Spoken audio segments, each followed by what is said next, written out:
Thank you for joining us. Today we're going to talk a little bit about networking and how to get referrals from your networking group. So ultimately, it comes down to becoming a master networker.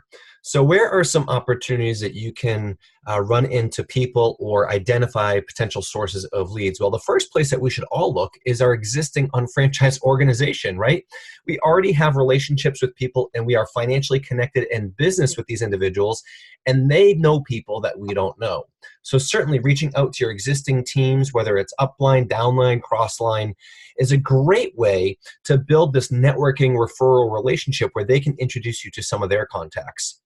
Certainly other networking groups and business after hours and things happening in your community, or just spreading out your spending power as a consumer and visiting new businesses in your area.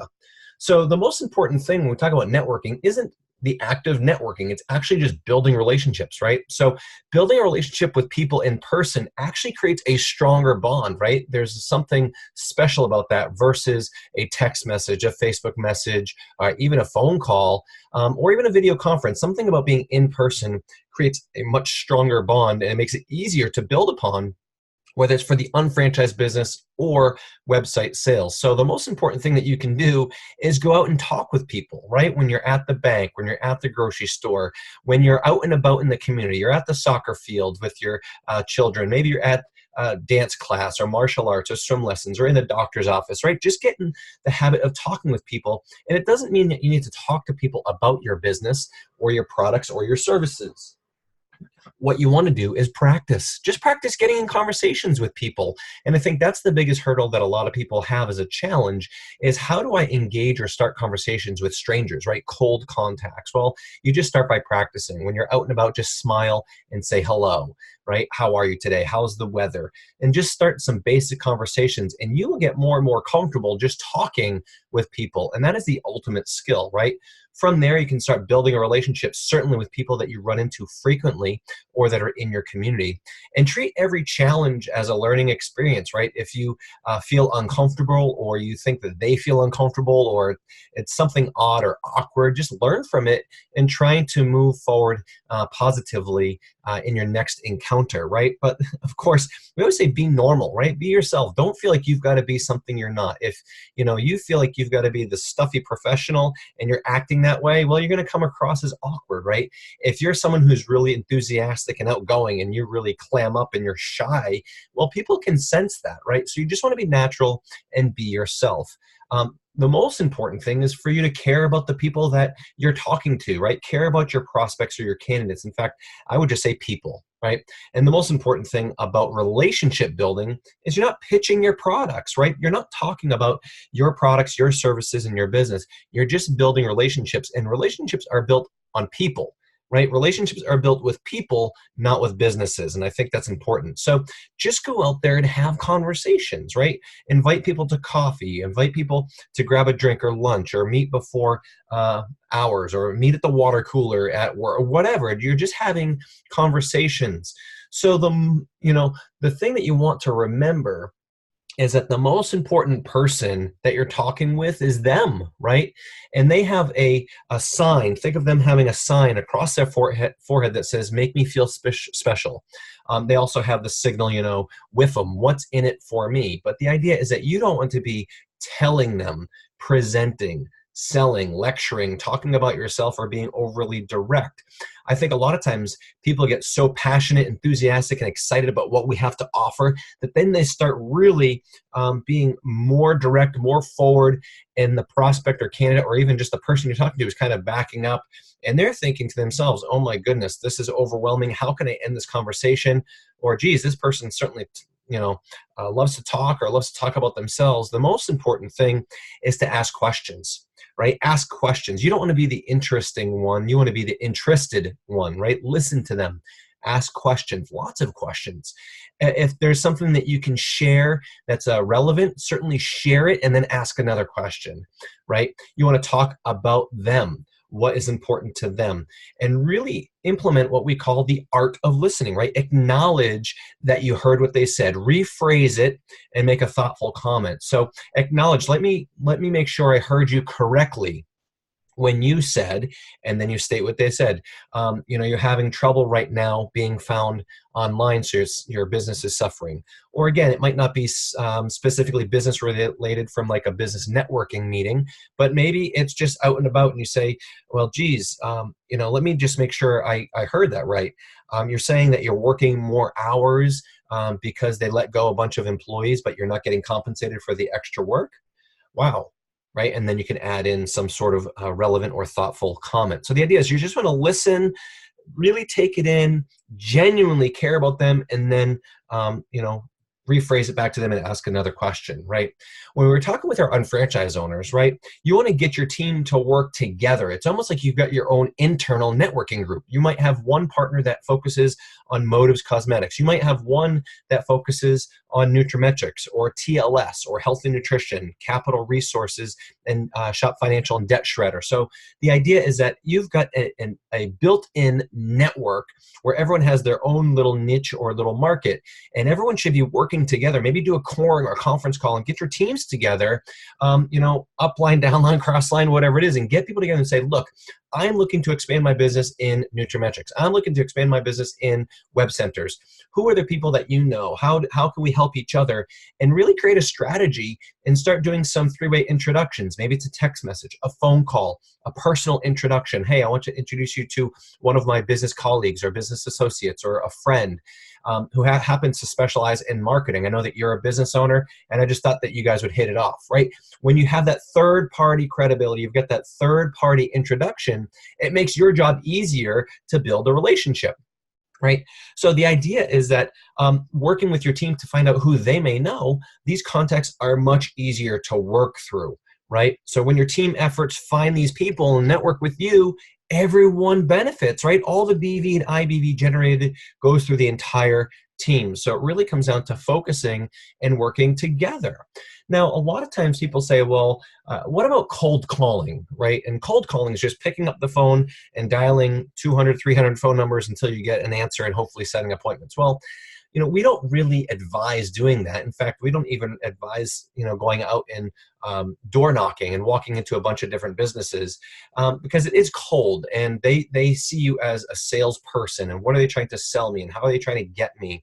But there is a difference with building relationships, right, in cold markets to develop prospects, right? So people that you don't have an existing relationship with, right, certainly it's hard to solicit or cold call. It's not fun. It's inefficient. It's not well received. And for new WebCenter owners, it's the quickest way to get them to quit. But networking is not cold calling, right? So how can you prospect for new possibilities in cold markets? Well, you have to find a referral source, right?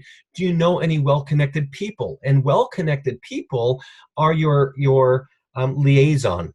They can bring you into their circle or their sphere. Even think of it just social media, how that works, how people know people who know people, and you can make these connections, right? So think of well-connected people in your community. Who do you know that's a real estate agent, an insurance agent, waitresses, waiters, bartenders, fitness instructors, hairstylists, coaches, community leaders, church leaders, different organizational leaders like the PTO, the Booster Club, the local pastor, the head postmaster at the post office, and of course your unfranchised owners. So when you have these well-connected, influential people, they've got a network that you don't know. So you want to work with them, build a relationship so that then you can network or be introduced to their sphere of influence, right? So you really want to network for referrals and just build those relationships. So it comes down to relationship networking.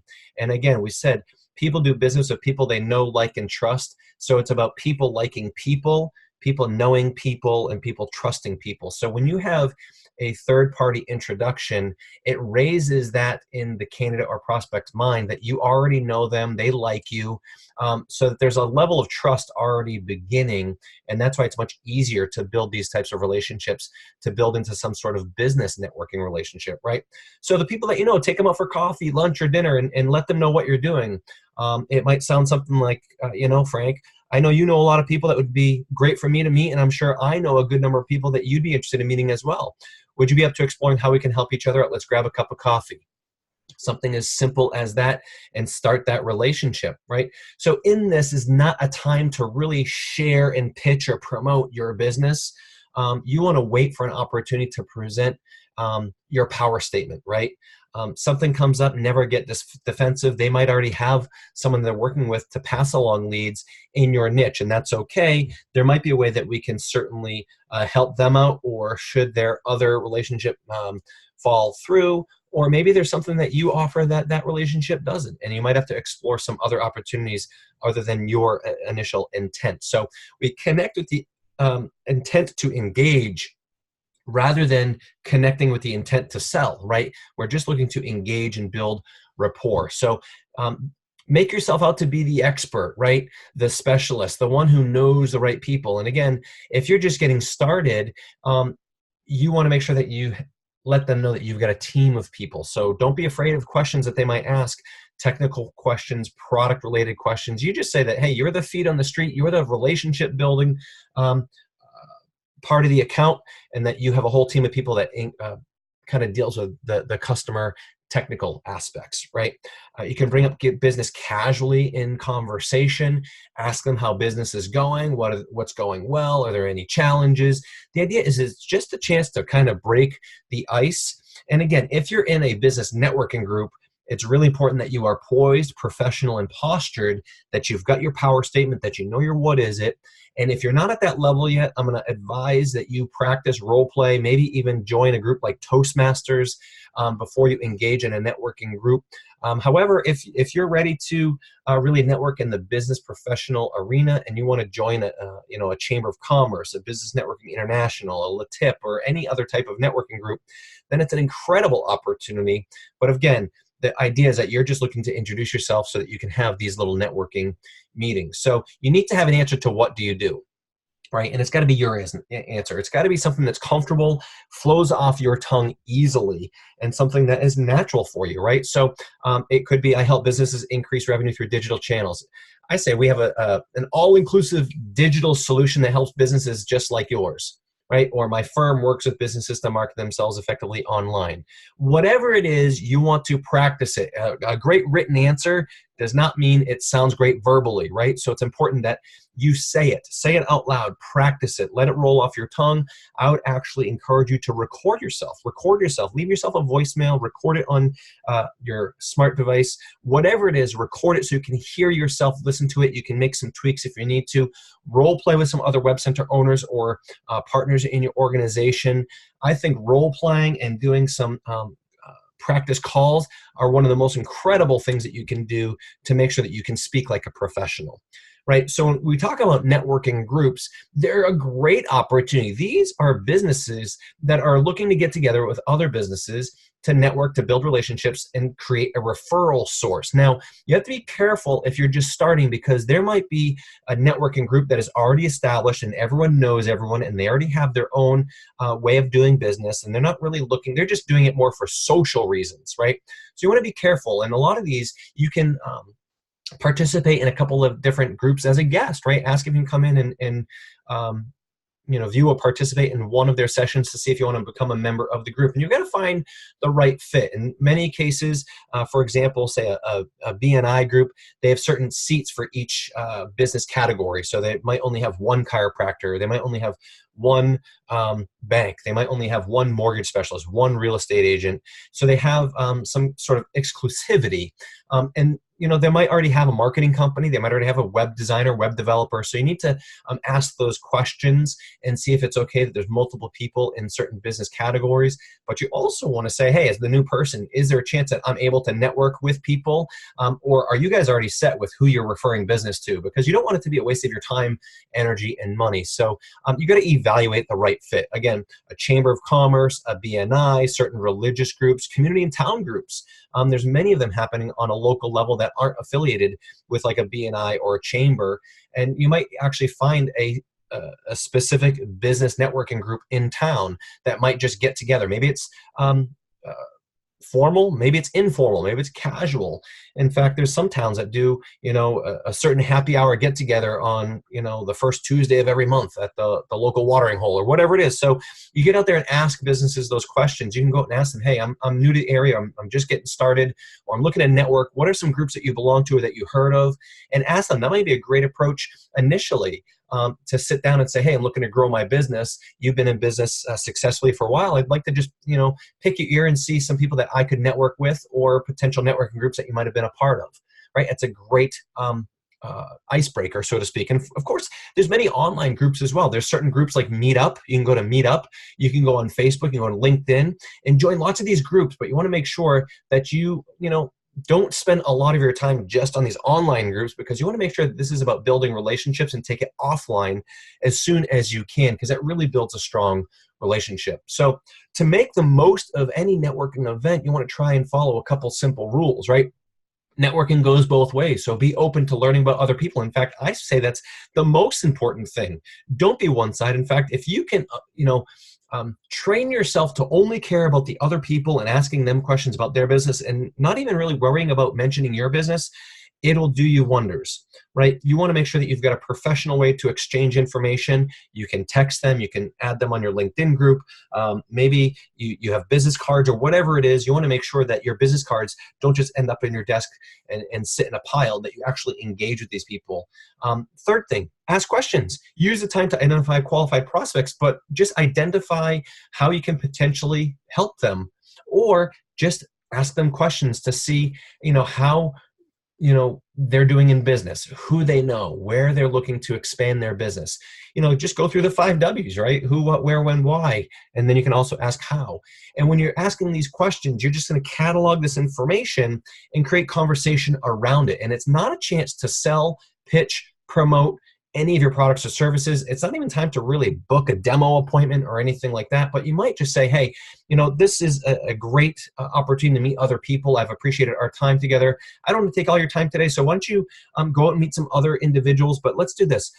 Is there a time in the next couple of days that we can grab a cup of coffee and schedule a follow-up, right? The fortune is in the follow-up.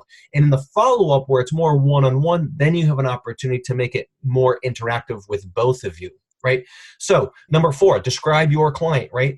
Before you describe your client, I would ask that person, if I could refer you business, who is a particular type of client that you would describe to me that you're looking to acquire, right? What type of business are you looking for? I see that you're a contractor. Are you looking for roofing and siding? Are you looking for kitchen and bath remodel? You're looking for new construction, right? When you ask those questions, they say, geez, I hadn't thought of that. No one's ever really asked me that. Who I'm looking to work with is, and they'll let you know. And if they haven't identified that, you've just added a point of value. You've been the most valuable person in that networking group because no one's asked them about that, right? How can I better help you? What type of referral, right? Describe them to me, right? And then you can simply say the type of person that I'm looking to work with is, right? And I would say that the more specific you are on the type of business you're looking to connect with, then they know who to refer. If you just say, I'm looking to work with businesses that want to help their online presence, then I'm your guy. That's not really a good statement, right? You want to be more specific. This month we know that contractors are having a hard time because it's so competitive, but their season's about to start. And then once they're getting too busy, they can't take any more leads. So I'm really looking for those individuals that might be home builders, remodelers, right? Or landscape construction, maybe landscapers, because we know that it's spring cleaning or fall cleanup time, right? So you want to have an idea in mind of who your target client is. Maybe it's restaurants. We know right now we've got an incredible solution for restaurants, and we really want to make sure that restaurants know how they can better leverage the internet. Or maybe it's salons. We know that it's wedding season and prom season coming up, but after that it kind of slows down over the summer. We want to make sure that we can help salon owners fill in those gaps. Right? Now they know, who do I know that's a salon owner? Who do I know that's a contractor, a landscape, whatever you're saying. So it's so important to have something in mind of who you're really looking for, right? And lastly, focus on appointments. It's not enough time to sell anything or pitch anything. It's just a time to break the ice, build a relationship, build some rapport, and schedule a follow-up. And the follow-up appointment is really where you're going to do almost like a networking approach or consultation approach to see who you can identify through them and how you can help them as well. Exchanging business cards, right? It brands yourself. It's great for making professional contacts. I will say that we've got very professional web solutions business cards in the print center on your shop.com. You can also download various print material on your WebCenter admin under sales documents. You can have those printed at any of your print vendors or print it yourself.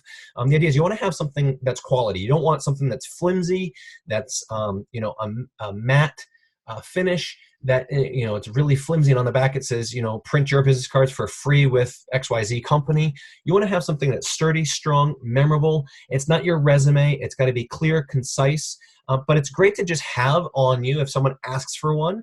However, I find that most people collect business cards, don't ever do anything with them. So the most important thing is when you're collecting business cards is to take the next day or two and go through and reach out to every single one. Hey, it was great meeting you on Tuesday night at the networking meeting. I know that we only get to spend a little of the time. I was wondering if we had time for a phone call or a cup of coffee next week.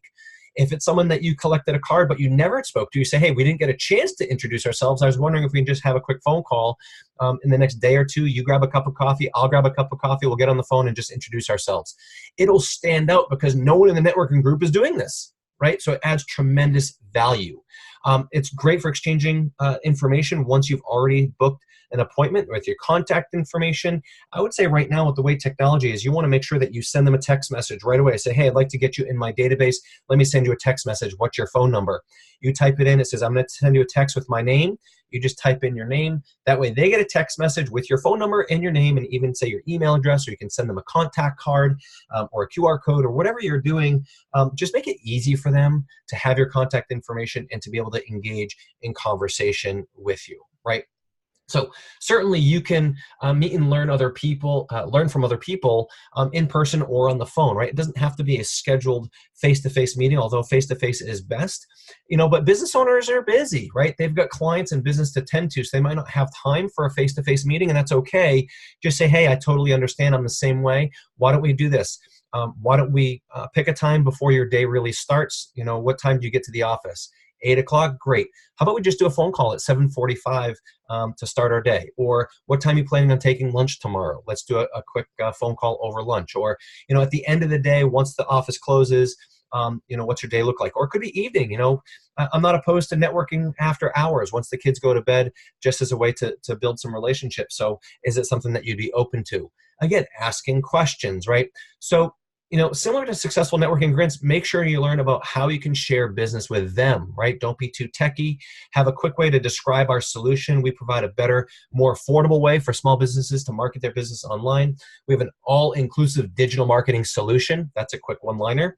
And again, describe your ideal client. Same thing if it's on the phone or in person, right? We work with all kinds of small, medium-sized businesses, but right now we're looking to set up appointments with roofers and landscapers. Do you know any that could benefit from a better website strategy or being found online? Right? Those are some great open-ended questions, right? And then, of course, if you're running out of, places to bump into people, well, how about just spread out your spending, right? Of course, you want to be a loyal patron, but there's no harm in trying out new places, right? New places to meet people. Get to know more business owners in your area by trying out new products and services, right? If you have one restaurant that you always go to, try the other restaurant. You're going to meet a whole new set of wait staff, hosts and hostesses, bartenders, barbacks, the managers potentially. So the idea is like just by going to one new location, you're going to go into an area where you might meet some other people, including the patrons. Right? You might even go to a different bank branch and run into some new bank tellers. You might go into a new gas station, right? You might go, I know it's hard to imagine, ladies, but you might go to a new, say, nail salon or hair salon or a new hairstylist. That might be a little extreme for some of you, but you might want to ask your friends and people that you know who they go to and get a good referral and say, hey, I'm just looking to try out a new place. I love the person who's been doing my hair for the past 10 years, but I just wanted to kind of see what else is out there. Or take your kids to a new place, or whatever it is, spread it out, go to some new places, bump into new individuals. So when you get a referral from these folks, make a point to introduce yourself to the referral, right? Hi, Lisa. I'm not sure. Frank might have mentioned I'd be getting in touch with you, but Frank and I were talking the other day, and he mentioned that I might be able to help your business, right? She's thinking, okay, great. I don't know you, but I know Frank. All right, I'm all ears. You actually spoke about me, so somehow that came up in conversation. That's good. And Frank recommended that you get in touch with me, and he was willing to give me your phone number or my phone number. So I guess that's okay. I know Frank. I like Frank. I trust Frank. Therefore, I must, trust you a little bit.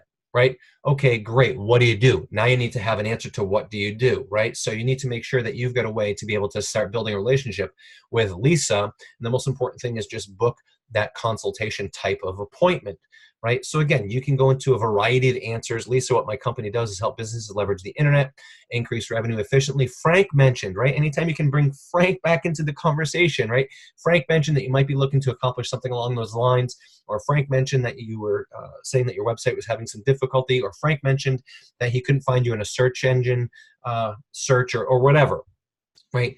Ask some questions from the 15-minute consultation. But the idea is you want to ask a couple questions to start building a relationship to see if it makes sense to meet, or to see if Lisa's willing to either take your phone call or meet up to talk about her business, right? So it's all about asking questions. It's not about having the answers. It's about asking great questions, right? Questions that you found in the prospect research, questions from the 15-minute consultations, specific questions about the reason that they like or don't like their website. What's prevented you from getting a website? Why is the site underperforming for business? What do you like about it? What don't you like about it? Oh, you love your website. That's incredible. That's so good. I know a lot of people that unfortunately don't like their website and are looking for, kind of like an overhaul. What do you like best about it? And they're going to share that. And then you can ask them, if your website could do something that's not doing right now, what would you hope it could do? And there's usually one or two things that, even though they love their website, that they might mention in this conversation. So sell the problem that you want to solve, right? If you keep the conversation focused on their challenges, then setting the appointment's easy, right? Because the solution to the problem is just an appointment. It's not our SEO services. It's not our web design team. It's not our Morse Connect, right? The solution is an appointment, right? An appointment is where they're going to discover ways to get their challenges solved, right? So you're the connector, and you're going to solve the problem by having another appointment, and you're going to bring in the product specialist to help you. So, when the timing's right, you can pop the question, right? Make the statement. You'll just know when it's right. They're going to be asking some questions. You say, look, I'd be happy to sit down with you and get one of our product specialists to walk through our technology to see if it'd be something that would add value. What's the best time to set an appointment? Sometime at the end of the week or this week, right? So the idea is that you don't want to start promoting, pitching, selling products and services. It's the idea is that you want to just book a follow-up, another appointment. Now, for those professionals, WebCenter professionals that might be doing some of this on their own, then the idea is the same thing. I'd like to sit down and really flesh out what it is that you're looking for, propose and show you what it is that we've done or other clients that I've worked with, and see if there's a way that we can do business together. Right? So whether you're using a product specialist or doing it yourself, it's the same concept. Book the follow-up to do the work, right? So the answer, what do you do? I partner with a company that offers an all-inclusive digital marketing solution to businesses just like yours, or to restaurants just like yours, to landscapers just like yours, right? I partnered with a company that offers an all-inclusive digital marketing solution for salons just like yours, right? Very, very important. So, let them know that we offer solutions that are professional, they're affordable, they're easy to maintain, they're all inclusive, they're secure, supported, and it really is a true partnership. So the most important thing is that you can go out there and become a networking professional. Just go out there and build relationships, meet people in your community. When you see signs around town, you see vehicles that are lettered or tailgates that are lettered with businesses. You go to the ball field and you see the banners on the fence. You go to the dance studio and you see business cards that are on the bulletin board. These are all cold leads, but you can certainly use them to network with when you contact them. I'm a business owner in the area. You're a business owner in the area. I'd like to learn more about what you do, how you operate your business, maybe some tips of things that you've done successfully. At the same time, I'd love to share a little bit more about what I do in hopes that we can create this referral relationship. Would you be open for a 10-minute phone call on Thursday? Right? Start with a phone call, then say, hey, this is great. We should catch up for coffee, right? And build it. It's just like, I hate to say it, but it's like dating, right? You're going to have one date after another. Just continue booking follow-ups until it is determined that they're going to either send you referrals, that the relationship is over, that there's no way that you're doing any type of business together, or that they might do business with you. The idea is that it all becomes down to building a strong network community of people that you know, like, and trust, that know, like, and trust you, that adds tremendous value to each other. So let's go out there this week and identify some different sources of where we can start networking a little bit and get out of our comfort zone to meet the business owners that we'd like to do business with. Have a great week, everyone.